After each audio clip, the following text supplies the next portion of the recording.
Dear students, today's class we will work out the exercise of lesson light. Now if you see the textbook, page number 212, see the exercise. First question, suppose you are in a dark room. Imagine you are in the dark room, means there is no light, darkness is there. Can you see objects in the room? Second question, can you see objects outside the room? Explain. Now, imagine you are in the dark room and there is no light. And imagine there is one object. Say one table is there. Now, you are seeing that table and there is no light. To see the object, there should be light. Light should fall on the object, it should get reflected, it should go to your eyes, then only you can see the object, right? Now, since there is no light fall on the object because it is dark room, you cannot able to see the object inside the room. Now, there is one more room is there, there is some place outside the room. There may be light may be there, they are not mentioned it is dark room. If light is there, so if any object outside the room, light will fall and it will reflect. After reflection, it may enter the room from outside and it may reach your eye. Then you can see the object. So answer is, inside the room, dark room, you cannot see the things if it is inside. But if the object is outside, you can able to see the object. Second question, differentiate between regular and diffused reflection. Does diffused reflection mean the failure of loss of reflection? Now, what is regular reflection? The reflection when takes place on the flat, smooth, shining surface, it is called regular reflection. But on the other hand, in irregular reflection, the surface may not be flat or smooth, or it may not be shining in nature. And in regular reflection, we can see our image. Whereas in irregular reflection, we cannot see our image properly. In the regular reflection, in which pattern? Say if the incident ray are parallel, in that pattern, if the incident on the smooth surface or in a regular reflection, after reflection also, the pattern of reflected rays are parallel.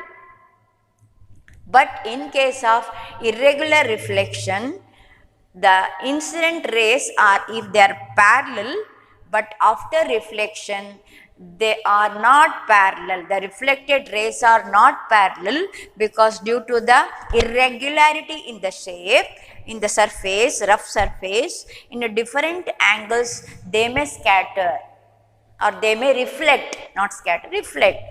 So, they won't maintain the same pattern like incident rays. That is the main difference. The second part of the question is whether the loss of reflection holds good in case of irregular or diffused reflection.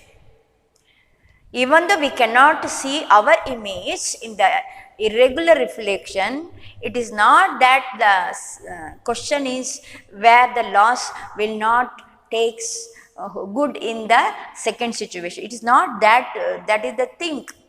The truth is, since the surface is not flat, the direction or the angle with which they are, it is different. So naturally, when it fall on that particular surface, the angle of incidence is not same for everywhere.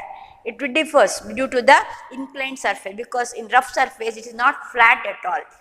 Irregularity may be there, but when it get reflected, it is always in any surface, it may be curved surface, angle of incidence is always equal to angle of reflection. It holds good in case of irregular reflection. Laws of reflection holds good in case of all the reflecting surface. It may be smooth, it may be irregular, whichever manner it holds good.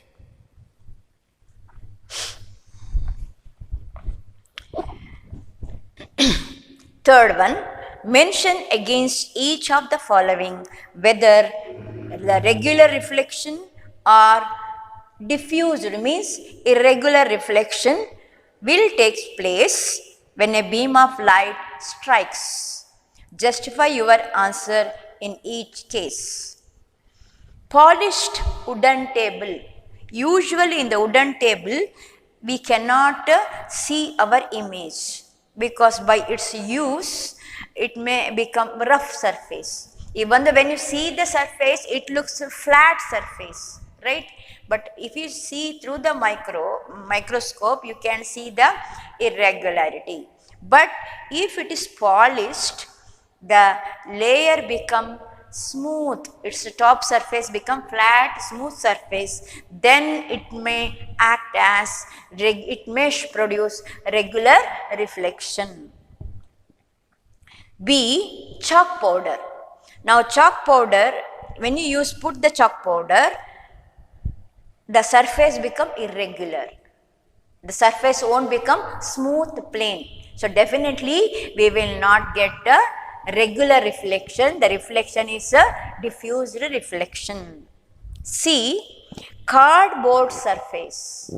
Now your writing pad is there, no, cardboard, its surface, can you see your face? No. If the cardboard surface is usually either plastic or usually the wood pulp material, they will use it to make to cardboard. If it is so, then it has got rough surface. So definitely we won't get the regular reflection. It is irregular diffuse reflection, we get it. D. Marble floor with water spread over it. When water, when it spread on any floor is even leveled surface. Floor is always a leveled surface, and when you put water also maintain its level. One side up, one side down, it won't stand, it will maintain the level. So the water surface become a smooth, flat surface without any rough surface, water. So definitely it is a smooth surface, plain surface, we will get regular reflection. E. Mirror. Mirror, you can see your image in day-to-day life, you know that it has got shining, smooth, flat surface, so regular reflection. And piece of paper. The piece of paper, it may looks flat surface, but if you see through the microscopes, much irregularities spaces you can see, it is not even rough surface it is, so we won't get a regular reflection, it is diffused reflection. Now fourth one, state the laws of reflection. There are two laws are there for reflection.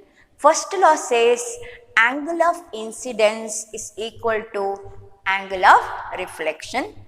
I is equal to angle R. Angle I is equal to angle R.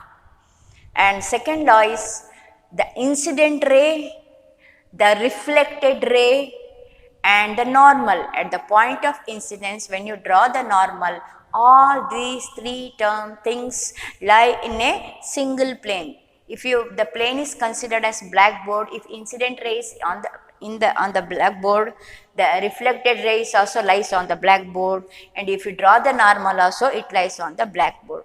Or if you take the book, if this plane, if you take incident ray also on this way, reflected ray also can you see on this paper, and if you draw the normal, it lie on this paper.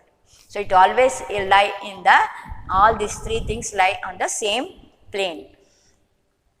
Now describe an activity to show that the incident, the reflected, and the normal at the point of incidence lie on the same plane. Now take on a table, spread one white drawing sheet, A4 sheet you can use. Then keep a mirror perpendicular to this drawing sheet. And now you will get laser light, right? If you get laser light from the market, you use laser light, you on the along that table, along that drawing sheet, make the laser light move along that plane and fall on the mirror. Then along that line which you see on the paper, drawing white paper, the light which is travelling along the paper, red color you can see, you can mark the incident ray. And where it meets on the mirror, you can put one dot there. Then you can see the reflected ray along the drawing sheet. You can see the path of the reflected ray. So draw the line there. So it will be lie on the same drawing sheet. And at the point of incidence, if you draw the perpendicular line, it also lie on the drawing sheet. Now, if the reflected ray in which part of the white drawing sheet, when it falls, if you bend it, if you do this activity at the edge of your table, so that the reflected ray, where it falls on the paper, you bend it down the bend to if this particular part reflected ray falls, bend that one at the edge of the table. Now do the activity. Now you cannot see the reflected ray, because the plane on which it falls, in the same plane where incident ray falls, now reflected ray at the same plane it falls, but we are changing the plane, perpendicular plane we are making, so it won't come on that one, because it lies, reflected ray also lie on the same plane where incident ray is there. Since we are changing that plane, the image, the reflected ray, we cannot able to see it. This activity shows that the incident ray, reflected ray and the normal all lie on the same plane. So that is the simple activity we can do. Now, sixth question, fill in the blanks in the following. A person 1 meter in front of a plane mirror. A plane mirror is there.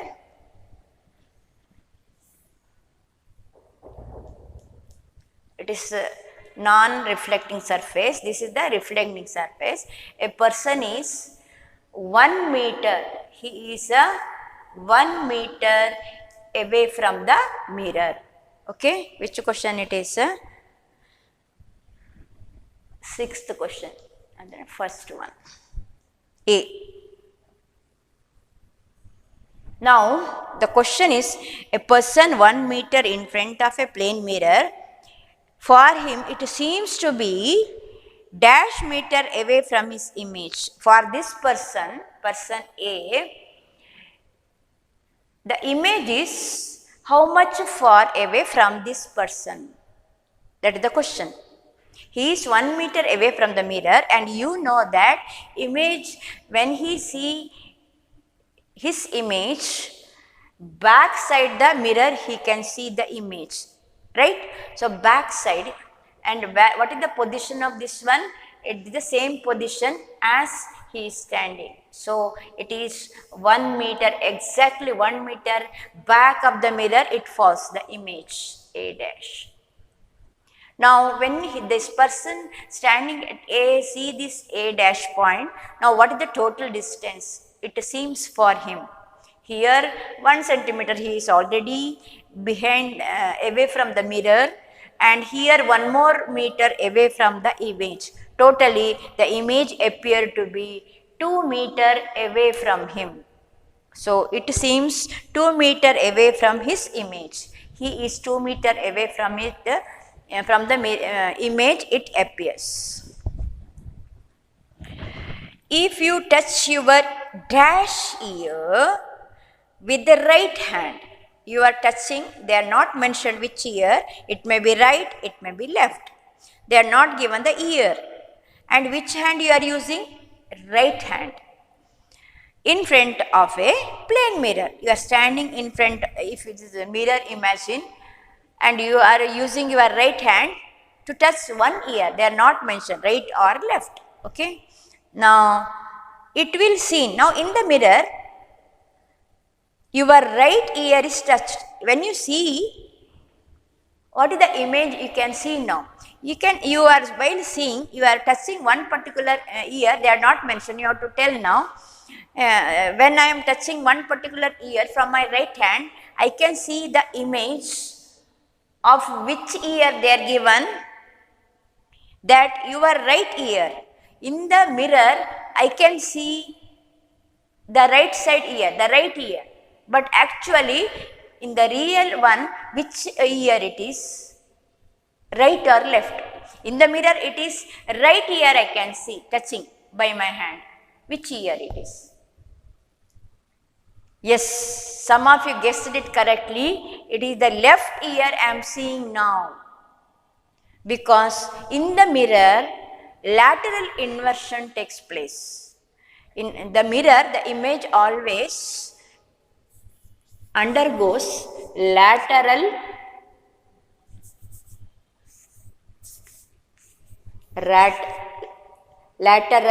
inversion.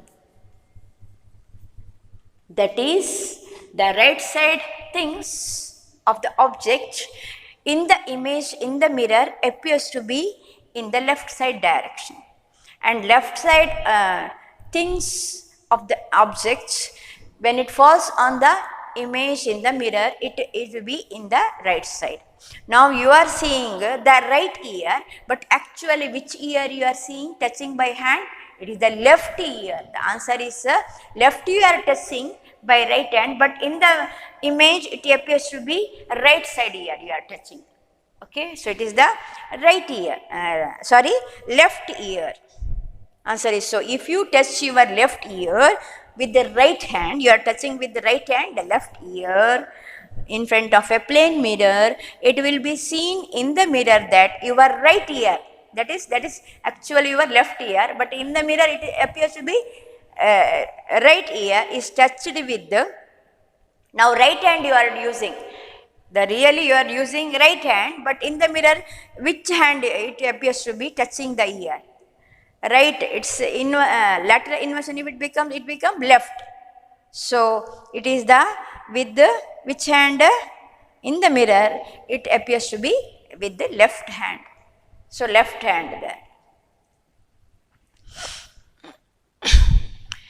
The size of the pupil becomes dash when you see the dim light.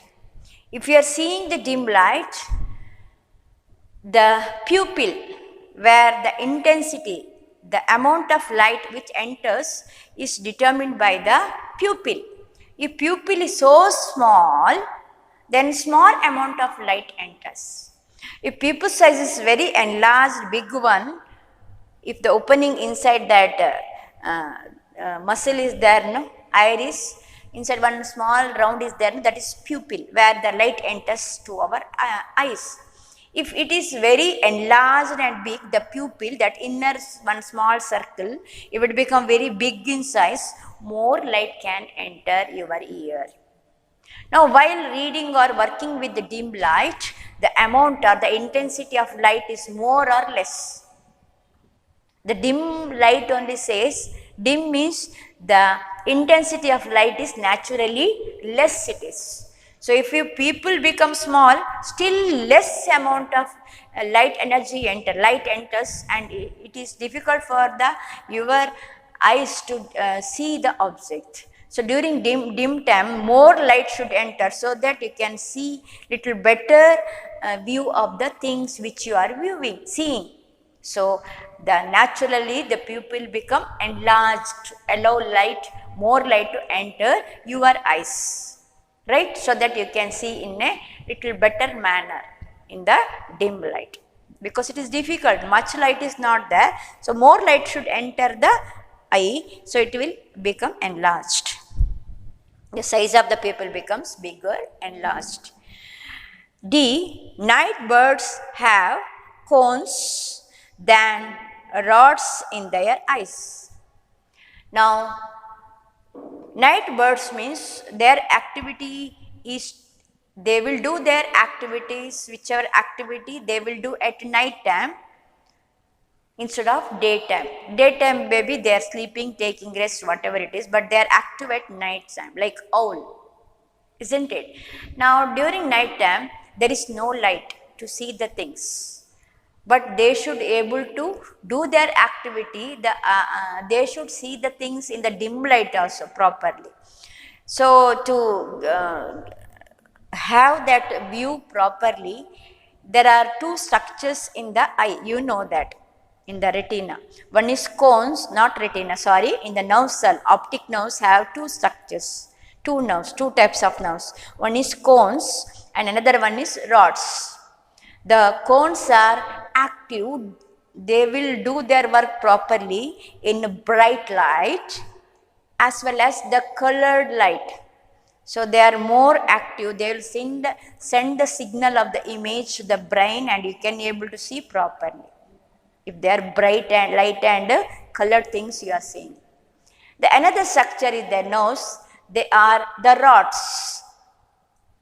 They are active or they will inactivate during dim light. When you are seeing the dim light, they get activated to send the signal to the bright, that is the nose. Now for night or for the dim light to see the things, so we should work either cone or the rod structure. It is the rod structure. So cone, they don't have any role to play.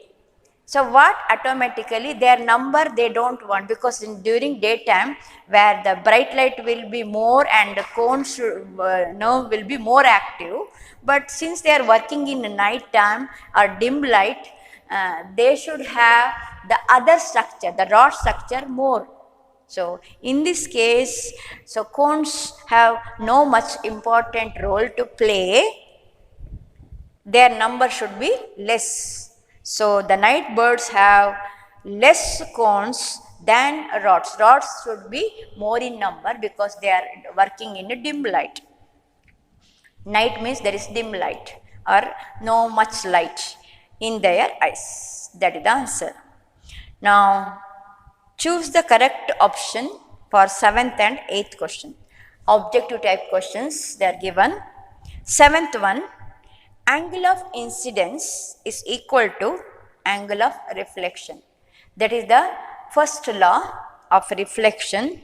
Now when it holds good, always or sometimes, not always. And third option is under special condition this law holds good, special situations. And lastly, never, it would not be, never this angle of incidence will become angle of reflection. So there are 4 options given, which option you will pick? Yes, you judged correctly children, your answer is correct. It is always A option. You know that whichever the surface is reflecting surface, it may be plane, it may be spherical, wherever the light will fall and when it get reflected, it obey the first law. Angle of incidence is always equal to angle of reflection. That word only says always. In the law only it is there, always. So it is answer is always. 8th one, image. Image formed by a plane mirror is virtual, means not real, behind the mirror, but it is enlarged. Whatever you can see your face in the mirror, it looks bigger, enlarged. Second one, virtual means not real, erect image you can see. Again behind the mirror, same size of the object. How much big your face is there, that much big only you can see your image behind the mirror. That is the second option. Real image. At the surface only we are getting. Where the mirror is there only it is not back side. It is, if you stand close or back side, the far away from the mirror, wherever you stand, it appears always on the exactly on the mirror. Real it is and big it looks.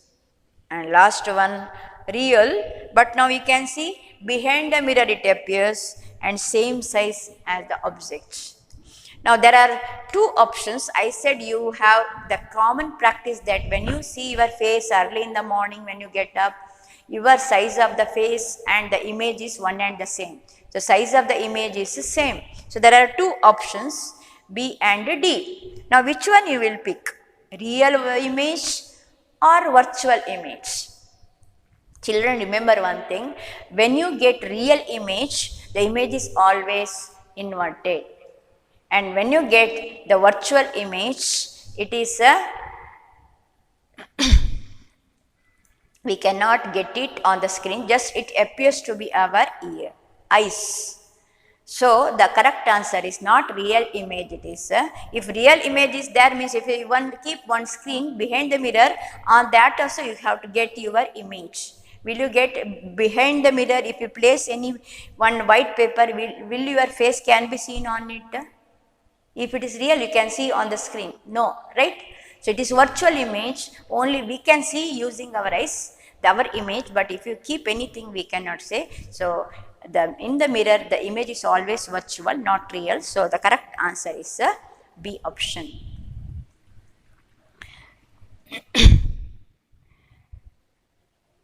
Ninth one, describe the construction of kaleidoscope. I hope many of you did in 7th standard like activity. We need 3 rectangular mirrors, and you have to place it in the shape of a triangle, prism type. We have to keep it. 3 rectangular mirrors, and you should keep it in a long cone type or this type, circular or this one tube. You have to keep that 3 rectangle in such a manner. You have to keep or cover with one sheet of paper, several sheet of paper, so that light will it can hold it. That 3 rectangular glass mirrors will hold in a prism shape, and for one side you can place it a plastic sheet or a glass sheet. You can hold it, paste it, and the other open side put it some piece of bangles, etc. And when you can view, you can see the different color pattern due to multiple reflection. And for this page, the last question is draw a neat labeled sketch of the human eye. It is there in textbook. It is in page number 206, page number 206. There you can draw the diagram and label the part. Today this much is enough. Few more questions are there in the page number, next page number 213. Few more questions are there. We will go through it in the next class. Thank you.